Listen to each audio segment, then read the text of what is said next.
Jimmy Allen.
Since early morning, the road leading from Shanghai to the Hongyao Airport has been crowded with hurrying Chinese, eager to witness the start of a great event, the International Air Race. A solid mass of humanity encircles the big field, waiting patiently to hear the thundering roar of powerful engines that only await the drop of the starter's flag. A few days have elapsed since we last listened to Jimmy Allen and Speed Robertson, but in the meantime, they have been intensely busy, testing their beautiful new transport, the Golden Dragon, realizing that much depends upon the outcome of this race. It is now a short time before the moment set for the start, and we find the two pilots, their heads together, studying a map of China. Have you decided how we'll fly, Speed? Well, I want you to pilot the ship, kid. You've put in about 12 hours now on it. You handle it like a vet. Oh, but we have so much here at stake. Hadn't you better handle it? What's the matter, kid? You afraid of her? Oh, just say not. Oh, gee, I'd love to sit there at the wheel. You can handle her all right. I'll do the navigating and handle the radio. Okay. Steve, what do you think of our chances? Well, it's going to be a close race. We've all qualified at better than 300 miles an hour. There seems to be little choice among the ships. Every chance I've had, I've watched the other jobs. And it seems to me that the French and Russian buses are just a little faster than the English job. Yeah, I think you're right. But just between you and me, our Golden Dragon, unless I'm badly mistaken, has a few miles an hour on all of them. That's what I think. But say, I'd feel a lot better if that crippled Chinese boy, Su Chi, wasn't going with the Russian. You know, that's a very peculiar arrangement. I've been trying to figure out just what's back of it all. And I can't do it. The last word I had was that the Russian is taking Su Chi and no one else. That's what puzzles me. A big ship like that Russian's flying, you have a pilot and co-pilot. It's two men to handle a job like that. Yeah. And he's not even taking a mechanic, as I understand it. Not me. I was kidding him about it yesterday. He said he'd rather do his own mechanical work than fool with someone who isn't familiar with the ship.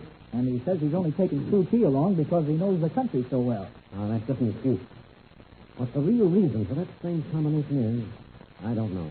Well, all we can do is to keep our ears and eyes open. And let's not forget that. I've told Flash that when the ship is on the ground at all control points, he's never to leave it for any reason at all. Unless you or I are there. And he's going to sleep in at night. You bet your life he is. Say, Flash tells me that Standard Seaside is going along as the Englishman's mechanic. Yeah. The mechanic that Smith Fellows had planned on using was taken sick. So I offered a loan Spanish to him. Well, the fellow was delighted to have it. Oh, say, I'll bet Spanish tickled. Oh, sure he is. Uh-oh. Time we were down to pilot's meeting. Now listen, Jim. Just one last word. This race is much more than just a sporting proposition. If we lose, all our work here in China may have been in vain. We put in months of hard work, and our company has invested millions of dollars. So we've got to give it everything we have. We'll do it, Speed. We'll win this race or else. That's the old spirit. All right, son. Let's go down and get our final instructions from Butler. Right you are. Hi, fellas. I just seen that Russian guy is a Bibble or whatever his name is go into the operations office. Oh, you mean Mr. Swalkovich? Oh, yeah. Well, we're headed that way too, Clay. I don't mind trying in a race once in a while. The way aviation is now, it ain't as dangerous as it used to be. Well, what are you thinking about then? Oh, I ain't afraid of getting hurt trying, but if I get through this here race without biting my tongue off every time I see that rifle. Never mind, Clay. You'll be too busy to worry about getting his name right. Better get the engine started. We'll do the stuff off in about 5 minutes. Okay, but I don't see why they can't get some guy with a name you can pronounce. Old Clay, striking again. Boy, that's always a sign of good luck. Yeah, you bet your life. The only time I'm ever really worried is when Flash is happy. Well, let's go in and see what Butler has to say. Oh, there you are. We were just wondering what had become of you boys. Hello, fellas. All right, gentlemen. I want to go over a number of points with you, and we haven't much time. Now, if I may have your attention for a few minutes, I'll explain the basic regulations governing the contest so that we all have a clear understanding. That's the only way, Mr. Butler. Cover everything so there'll be no misunderstanding. As you gentlemen know, I've been appointed by the Chinese government in my capacity as a member of the contest committee of the International Aeronautical Society to supervise the running of this race and see that all international regulations are properly observed. Now, in the first place, we have 4 entries. The Russian ship flown by Iron Swalkovich, the English by Squadron Commander David Smith Fellows, the French by the Count de Meneval, and the American ship by Mr. Allen. Pardon, my friend, but I understand Mr. Robertson flies the American flag. Oh, no, Mr. Swalkovich. Our official entry blank shows that Jimmy Allen is to be the pilot. Any questions about that? No. Now, while we're on that subject, the crew of each entry is limited to 3 men, although it is not necessary to carry that many. Passengers may be carried if so desired, but they're carried as additional weight, and no passenger can be carried who is a licensed pilot or mechanic. Now, each ship has been loaded with 10,000 pounds weight. This weight is being carried, as you all know, in the form of lead shot placed in bags. The purpose being, of course, to test the efficiency of the ship. Now, here's a very important point, gentlemen. At the completion of the race, that is, when you've flown the course and returned here to Shanghai, these bags of shot will be removed from the cabins and again weighed. Should it be discovered that any of the ships do not have the required weight and have not carried this weight all through the race, they will be automatically disqualified. The purpose for that rule is, of course, quite obvious. Will our loads be checked at every control point? Oh, oui. What about that, Monsieur Butler? The loads will not be weighed at any of the stops, but it is my duty to look into every cabin at every one of the stops and see that the bags are there intact. Is that understood? But I think we should have the loads checked at every place we stop. No, that is not necessary. After all, it is no easy task to unload, weigh, and reload 20 tons of weight. And I see no necessity anyway for such a ruling. After all, this is a sportsman's race, and you are all gentlemen. Oh, Mr. Butler, I'd like to make a suggestion. If my friend, Mr. Swalkovich, wishes to check the loads of any of the ships, let him take out the bags himself, weigh them, and then return them. There's no time for making jokes, my friend. All right, let's get on with it. Now, about the timing. The ships will take off using a racehorse start. That is, all 4 jobs will line up on the field together, and when the starter's flag drops, they'll take off together. When the flag drops, the time begins, and you are timed from that moment until you cross the finish line at the next control point. Now, if for any reason whatsoever your ship is not on the line ready to start at the appointed time, it will be counted against you anyway. I jolly well don't quite know what you mean, old fellow. He means this, Dave. If you were to take off a half hour after the flag is dropped, that half hour is counted against you. If our ship is not ready, it is our own fault, n'est-ce pas? Yes, that's right. Does everyone understand that rule? All right. You know the course which covers practically all of China. Today we leave Shanghai and fly direct to Peiping. At each of the stops, you will find a white line across the center of the field. Fly across this line so that you're checked in, and then you can land at your leisure, because your time stops the minute you cross the line. The rules allow you to spend as much time on repairs as you want. But if your ship is not ready when the starting flag drops, we, under no circumstances, can delay the starting time. Is that clear? All right. Now, there's just one more point, gentlemen. As you know, this race is sponsored by the Chinese government, and their purpose in promoting such an event is to stimulate interest in and encourage the development of aviation. Now, I'm going to ask all of you to bear that in mind and do everything possible to cooperate in that respect. Will our ships be guarded when they're on the fields at the various stops? The government will provide soldiers to keep the crowds back at all control points. Of course, at night, we won't be bothered with crowds. And outside of a few sentries to keep the curious away, I don't think we'll have any trouble.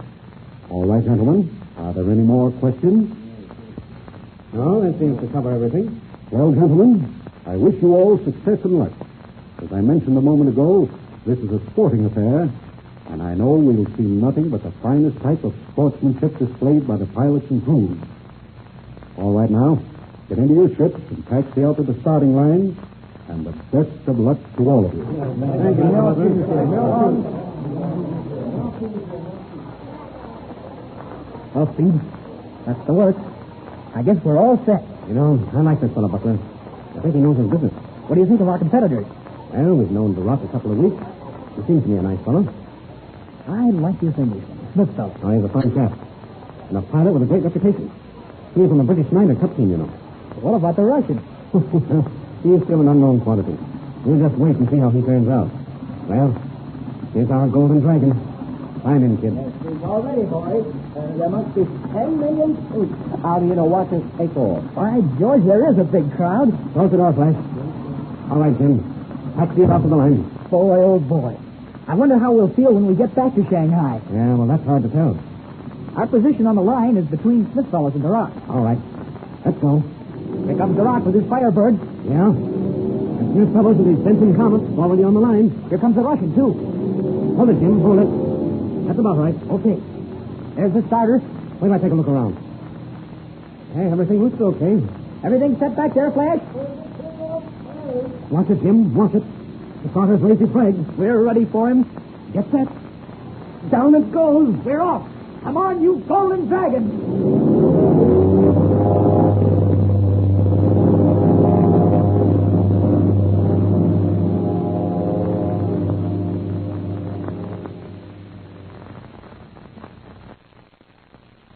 With a thundering babble, four huge, slick airliners put across the field of Shanghai. The great international race has started. But be with us for a startling development in the next Air Adventure.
This program has come to you through the facilities of the World Broadcasting System.